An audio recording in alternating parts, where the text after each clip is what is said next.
Step with me onto the ridge above Plataea. It is August, the year 479 BC. You have been camped on this hillside for 12 days, and every one of those days has gotten worse than the one before it. Below you, in the plain, the Persian army waits behind a wooden palisade, a camp so vast it looks less like a military position than a city that decided to go to war. You came here as part of the largest army the Greek world had ever assembled. Dozens of cities, their quarrels set aside, standing together against the empire that burned Athens, and a year before this, killed a king and 300 of his men in a mountain pass. Everyone has already started calling legendary. But for 12 days, nothing has happened except waiting, and the waiting is killing you more efficiently than any battle could. This morning, the Persian cavalry did something worse than attack. They rode to the one spring supplying water to this entire army and fouled it beyond use. No water. Thousands of men and no water. Tonight, your commanders will order a retreat under cover of darkness, a complicated, dangerous maneuver for an army this size, across ground this uneven, with an enemy this close. It will go wrong almost immediately. And out of that chaos, a battle will be fought that ends in a single afternoon, the Persian invasion of Greece for good. You have probably heard this story already. 10,000 Spartans marching out to avenge the fallen at Thermopylae. Almost none of that sentence survives contact with what actually happened. 10,000 Spartans avenging Thermopylae. It is one of the most repeated lines in ancient military history, and it fails on both halves at once. The number is not what it looks like. And the motive, the idea that Sparta marched out specifically to settle a score for Leonidas, is something historians can trace directly to Spartan propaganda, invented after the fact, not the actual reason anyone picked up a spear that summer. So what was this battle really about? Who actually fought in it, once you strip away the round numbers and the after-the-fact justification? And why does the true story, messier, more logistical, more human, end up more interesting than the legend that replaced it? This is the Battle of Plataea, not the revenge story. The real one, water, patience, and an army that nearly tore itself apart before it ever got the chance to win. If you want the history behind the headline, the real numbers, the real motives, the myths clearly marked as myths, subscribe and walk with us. To understand Plataea, you have to understand what had already happened and what was left unfinished. The year before, in 480 BC, the Persian king Xerxes had led an invasion of Greece on a scale the Greek world had never faced.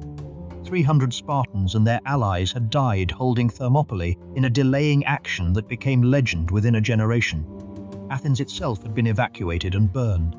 And then, at the naval battle of Salamis, a Greek fleet had shattered Xerxes' navy in the narrow straits near the city, a defeat serious enough that the great king himself decided the campaign was no longer worth his personal presence. Xerxes went home, but he did not take the whole army with him. He left behind a substantial land force under the command of Mardonius, his cousin, one of his most trusted generals, a man tasked with finishing the conquest that the king himself had decided to abandon in person.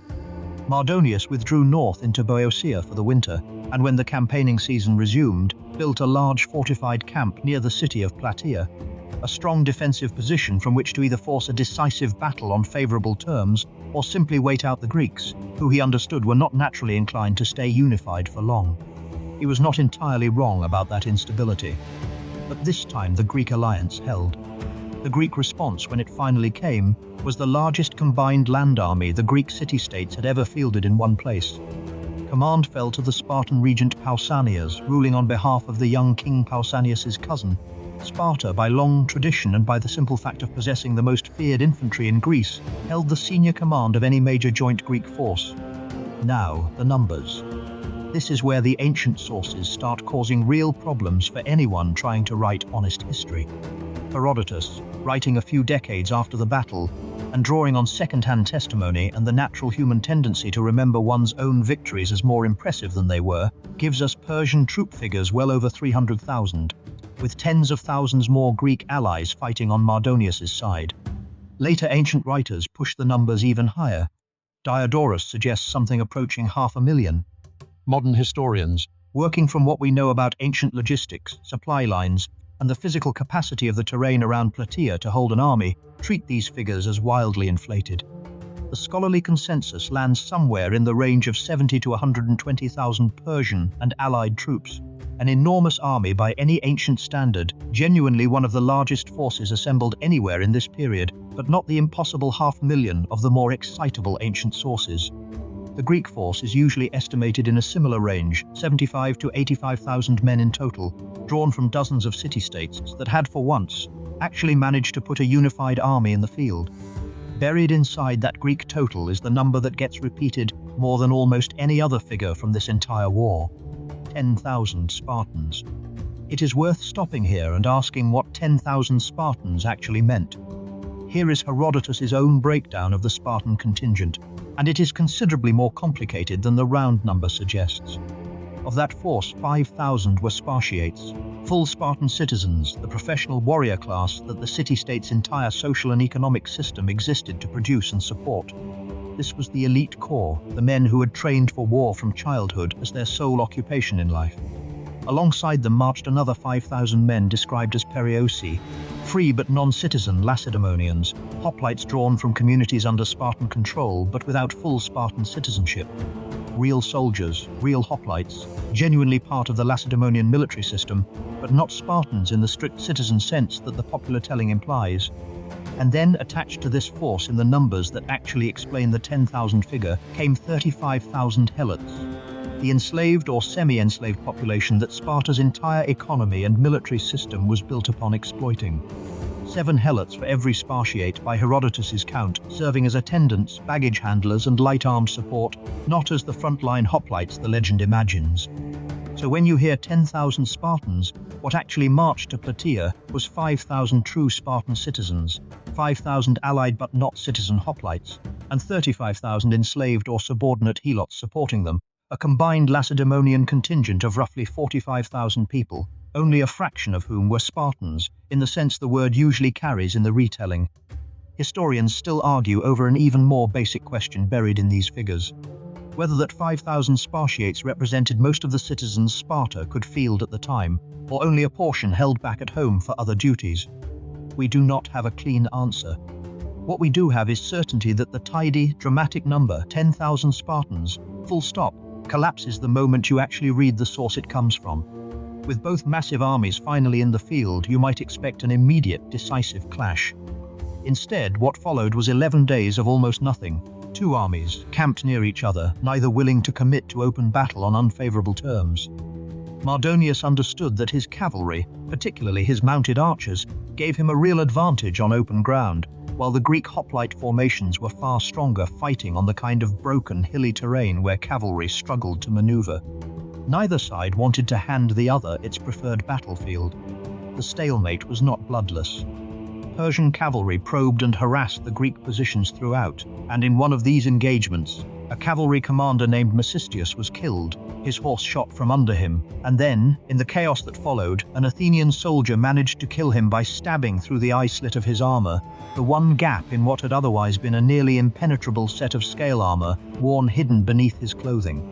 When his death became known, Persian mourning practices followed immediately, soldiers shaving their heads, cutting the manes from their horses in grief for a respected commander.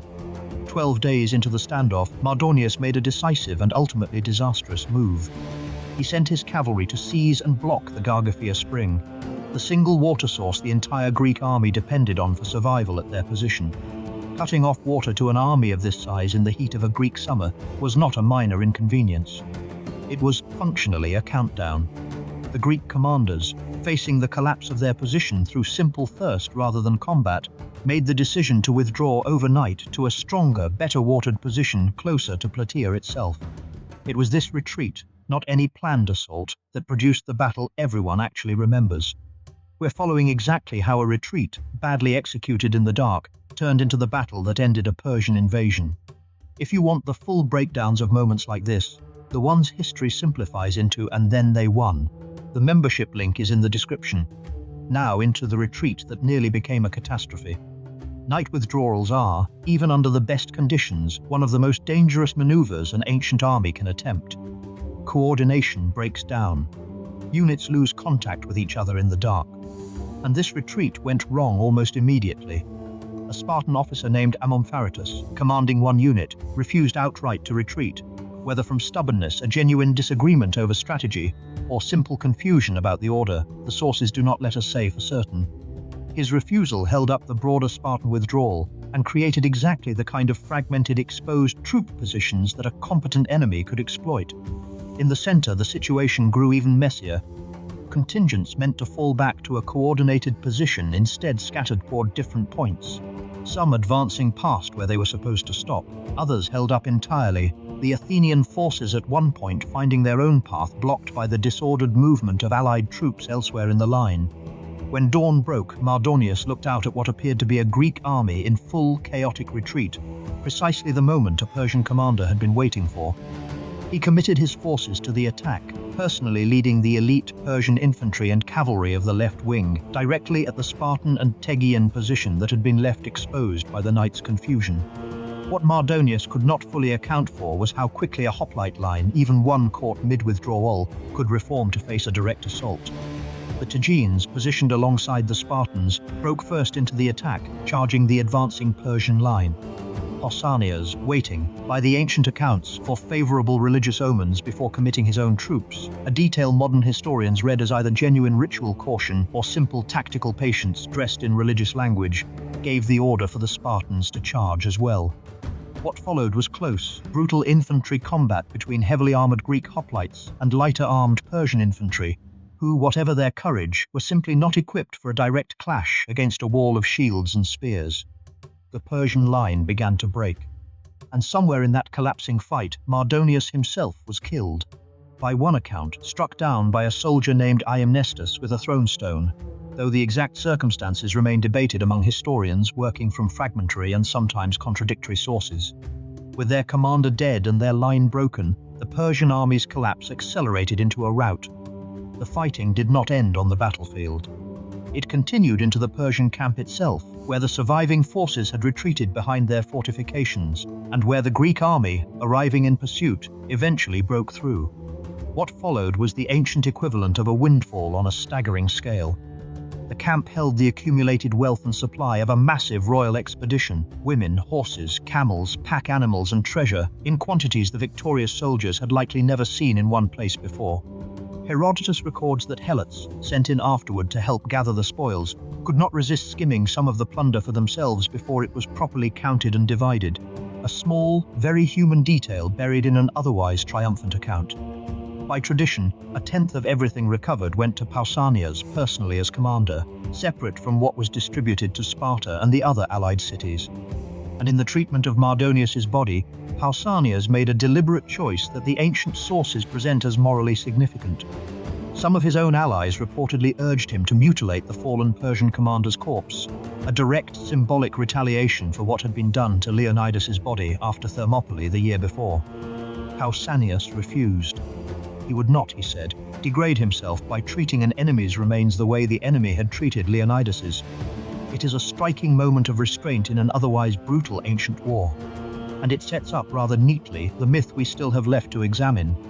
We made something for people who want the real restraint and the real numbers, not just the legend, the kind of history that holds up under scrutiny.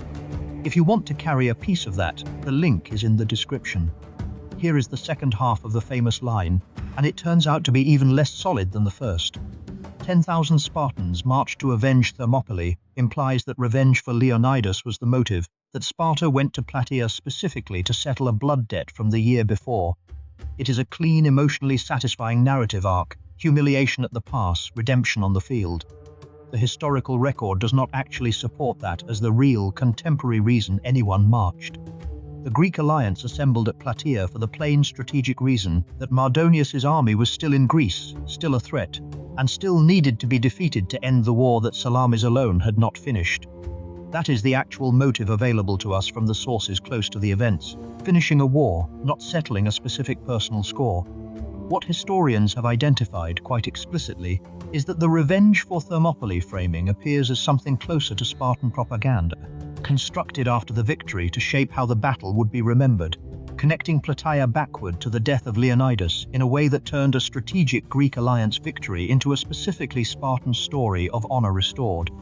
It served Sparta's reputation and its claim to leadership within the Greek world far better than the messier, more collective truth that dozens of cities, including Athens' crucial contribution, had combined to win this fight after nearly losing their entire army to thirst and a bungled night retreat before the battle had even properly begun.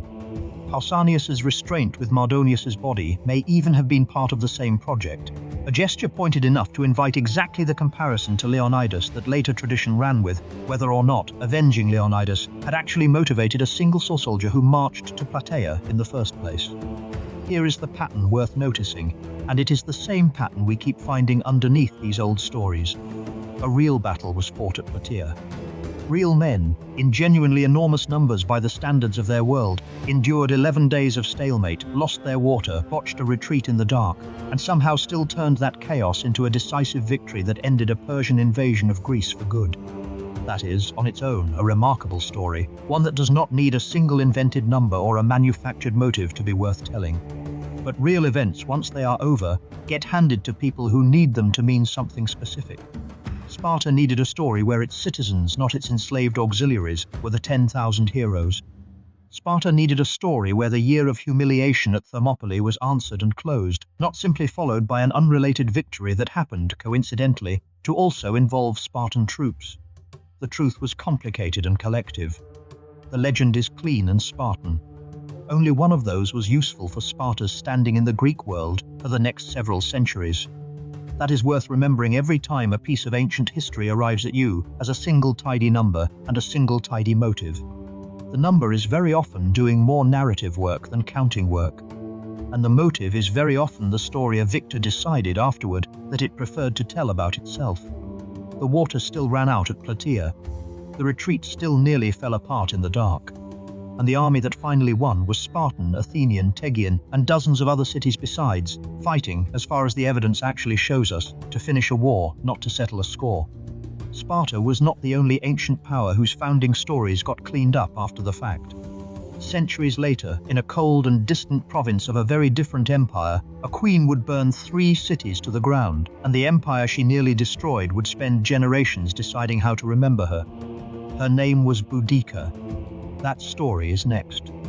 Click it, and walk with us further into